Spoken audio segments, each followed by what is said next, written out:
company. But how do we make cheese? We start with milk. That can be cow milk, sheep milk, or goat milk, and put it in tubs like you see over here. Then we heat it up to about 28, 29 degrees, and that's a really important temperature for this liquid. This is called rennet. Most of the time this rennet comes from the stomach of a baby cow, but the rennet that we use is made out of enzymes. So most of the cheeses in the store are vegetarian. So we add this rennet to the milk, and it makes the milk real thick like a pudding, and that's why we have to rotate it nice to cut it open again.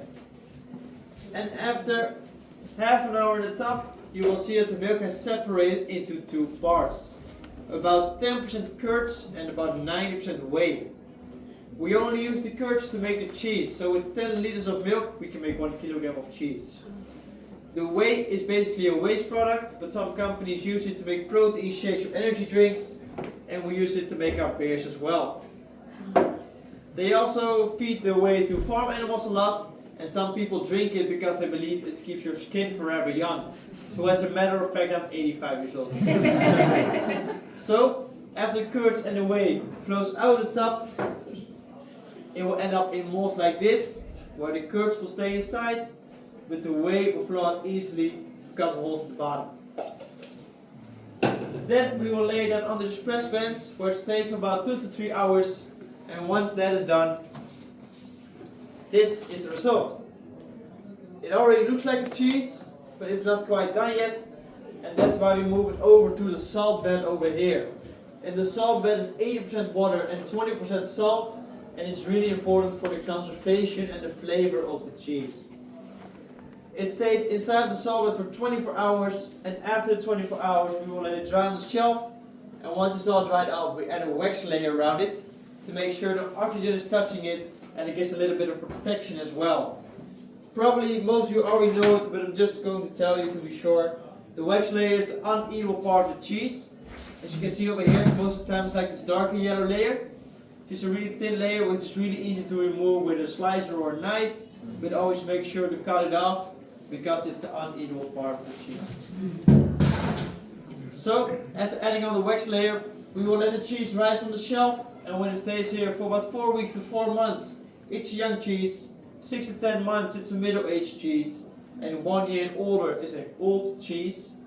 The oldest cheeses that we have in the store are about 1.5 years old, but the one I got over here is 3 years old, and you can hear it's a really strong cheese.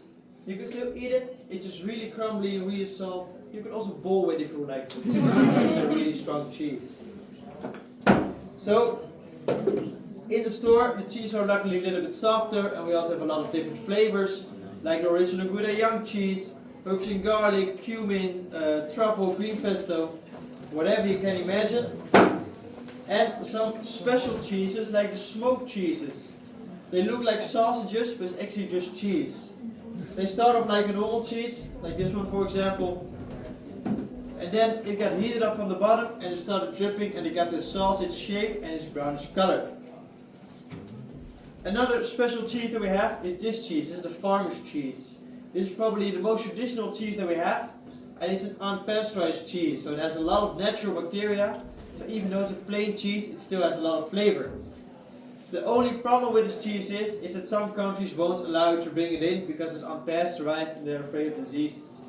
There are 5 countries, which are Canada, the United States, Brazil, Australia and New Zealand.